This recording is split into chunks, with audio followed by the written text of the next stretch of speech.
So pag-usapan natin ang ating operations report dito sa ating SEDP Kanegosyo. At syempre para tulungan tayo sa ulat na ito, ay tatawagin ko ang ating special guest. Napakaganda, napakabata, actually bata looking katulad ko. Ang operations manager ng SEDP Kanegosyo, si Miss Lisil Claudel. Ay, ano ba ginagamit mo? Kagas pala ang ginagamit niya ngayon. Okay. So, hello sa'yo, Lucille. Sir, good evening. Ayan, ang taray naman. Talaga namang naka-full makeup ka ha, in fairness. Ayan. Okay. So, Lucille, nasaan ka ngayon? Nasa ako ngayon, sir? Santo Tomas, Davao del Norte. Nasa Santo Tomas, Davao del Norte. Okay, sige. So, sige, take it away, Lucille. Ano ba yung ating operations report na yan, ano? So, ang operations report for the month of May, April. So, mayroon na tayong 16 branches. Mayroon tayo sa Agusan del Sur, Davao de Oro, Davao del Norte, Surigao del Sur, and Zamboanga del Sur. So, 16 branches na tayo ngayon. Okay.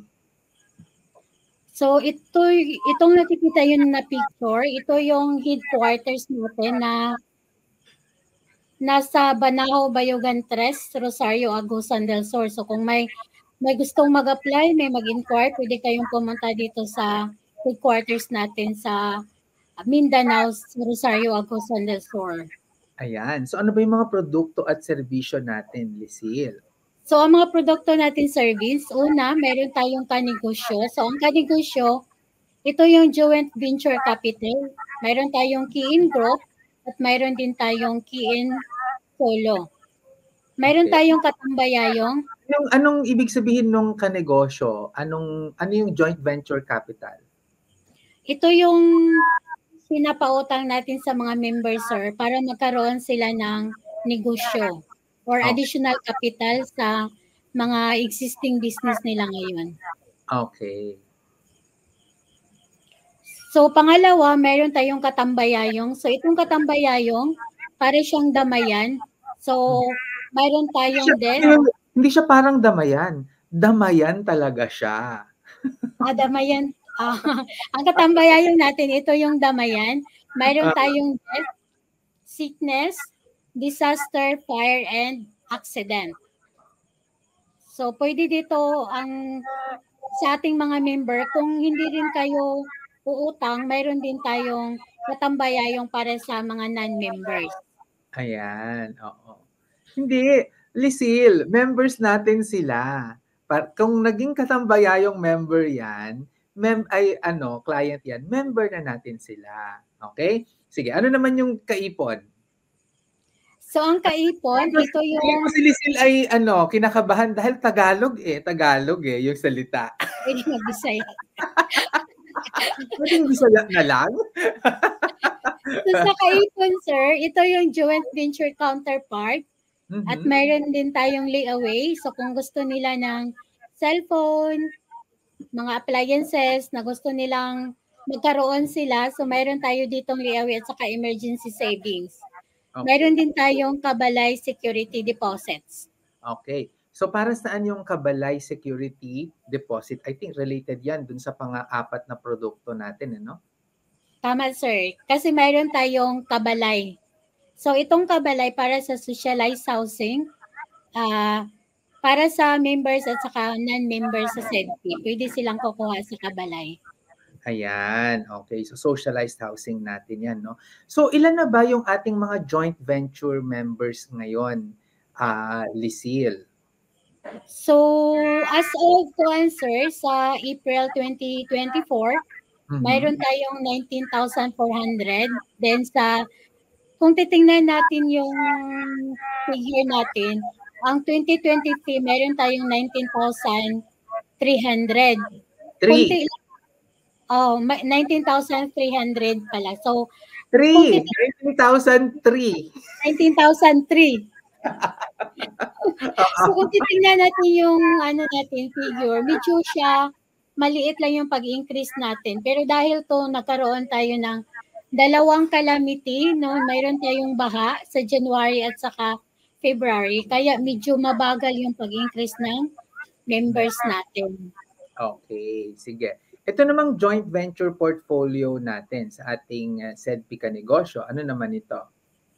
So, ang joint venture portfolio natin, sir, kung titingnan natin dito, medyo din siya. Ang 2023, meron tayong 113.9 million. April, meron tayong 119.1 million. So, medyo din siya. Hindi siya masyadong malaki yung pag-increase. Pero usually, in part of the year, doon siya lumalakas yung pag-increase ng portfolio natin. Pero, by the end of the year, may target pa rin tayo na 135 million. Ayan, okay. Tapos ito naman, ano itong par ratio? So, ang par ratio, kung ang par, ito ay portfolio at risk. So, ang portfolio at risk, ito yung panukat ng delinquency. No? So, kung makikita natin dito sa taas, meron tayong nakikita na 5%. So, ang 5%, ito yung standard rate ng industry. So, kung titingnan natin sa baba, so ito yung mga rate natin. Sa 2023, mayroon tayong 0.48. Sa April 2024, mayroon tayong 1.87%. Nag-increase siya, pero kung titingnan natin, mas pa rin siya, better pa rin siya kasi mababa pa rin tayo sa standard na rate sa industry. Kasi less than 5% pa rin tayo, sir. Ayan, okay. Ito namang katambayayong natin. Ano naman itong So, ang katambayayong natin, ito yung sinasabi ko kanina, no, na nagbibigay tayo nito ng death, disaster, calamity, fire. Ito yung millions na binigay natin sa mga members. Okay. So, sa mga naapektuhan ng, lalo na yung sa calamity, sir, na last December, mayroon tayong lindol at ngayon, January, February, nagkaroon tayo ng dalawang baha na nangyari dito sa Mindanao. Okay. Sige. So, saan kinukuha yung pondo nitong pangbigay na sa mga ayuda na ito, no, sa damayan natin? So, itong sa damayan natin, ang ating mga member ay nagkaroon sila ng membership fee na 400. So, dito natin siya kinukuha yung binibigay natin sa mga member. Okay. Sige. So, from last year at saka nitong April 2024, ito yung mga naka-claim, ano? Yes, sir. So, ito yung mga beneficiaries natin na naka-claim sa calamity. Meron tayong 2,557. Sa April, kung titingnan natin, sir, no, medyo malaki yung sa April kasi yun yung sabi ko kanina, nagkaroon tayo ng dalawang baha na nangyayari sa January at saka February. So, medyo malaki na siya. Sa medical assistant din natin, mayroon tayong 1,559 sa 2023. Sa April 2024, mayroon tayong 567. Ang accident, may 249 sa 2023. Sa April, mayroon tayong 107. So, ang death of family members, nakapagbigay tayo ng cash, 130. Then, sa April, mayroon tayong nabigyan na 67. Sa death of members, ito yung funeral package natin, sir. Mayroong nakatanggap na 33 sa 2023. Sa April, mayroon tayong 7. Then, sa 5 sa 2023, sa April 2024, 11. So, medyo marami tayong nasunugan, lalo na doon sa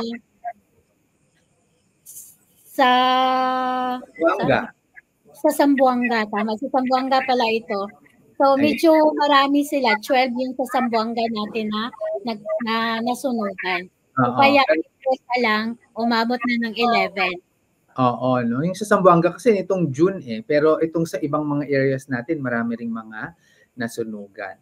Okay. So maraming salamat Lisil ha sa iyong report. So kung kayo naman po ay interesado na sumuporta dito para naman yung ating pang-portfolio ay lumaki at dumami pa ang mga members na po pwede nating masuportahan, kayo lamang po ay pwedeng maging SEDPI Co-op member at kayo po ay magiging social investor. So i-scan nyo lang po lang yan, yung QR code, or pumunta sa bit.ly/sedpicoop-PMES para magpa-miyembro. At kung gusto niyo naman pong maging social investor, no, ito pong diniscuss ni Lisil ay tinatawag po natin yan na SEDPI Social Microfinance Joint Venture Savings. So open po yan sa mga SEDPI Co-op members. Ang contribution po dito para sa savings na ito ay minimum na 10,000 pesos in multiples of 10,000.